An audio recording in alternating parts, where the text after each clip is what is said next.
খেজুর দিয়ে রোজা ভাঙা রমজানের ঐতিহ্য।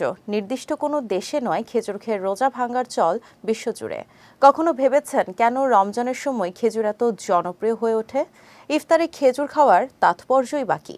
বিস্তারিত জানাচ্ছেন সঙ্গীতা শাহ। ইফতারের শুরুতে খেজুর খাওয়ার পেছনে ধর্মীয় তাৎপর্য অনেক গুরুত্বপূর্ণ। মহানবী হজরত মুহাম্মদ সাল্লাল্লাহু আলাইহি ওয়াসাল্লামের সময় থেকেই খেজুর দিয়ে ইফতারের চল। নবীজি সাল্লাল্লাহু আলাইহি ওয়াসাল্লাম নিজে খেজুর ও পানি খেয়ে ইফতার করতেন।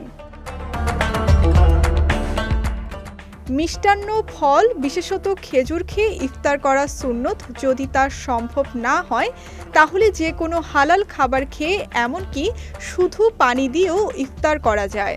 রাসূল সাল্লাল্লাহু আলাইহি ওয়াসাল্লাম বলেছেন, তোমাদের কেউ রোজা রাখলে খেজুর দিয়ে যেন ইফতার করে।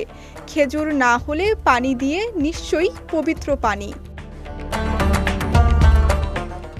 বিশেষ কিছু পুষ্টিগুণ থাকার কারণেও রোজা ভাঙার জন্য খেজুর একটি আদর্শ খাবার।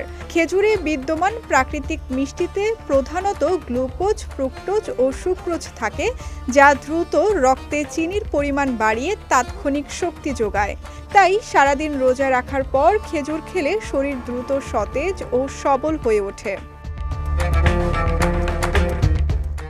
এছাড়া খেজুরে প্রচুর পানি থাকে। রোজায় সারাদিন পানি না খাওয়ার ফলে শরীরে যে ঘাটতি থাকে তা পূরণ করতে খেজুর খুবই উপকারী। এতে বিদ্যমান চিনি সহজে পরিপাকযোগ্য।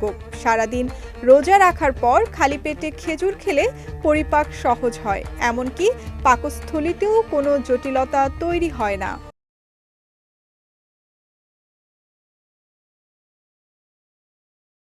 তাই রমজান মাস এলে খেজুরের কদর বেড়ে যায়। খেজুর না থাকলে ইফতার যেন পূর্ণতা পায় না। সঙ্গীতা শাহ, বিজয় টিভি নিউজ ডেস্ক।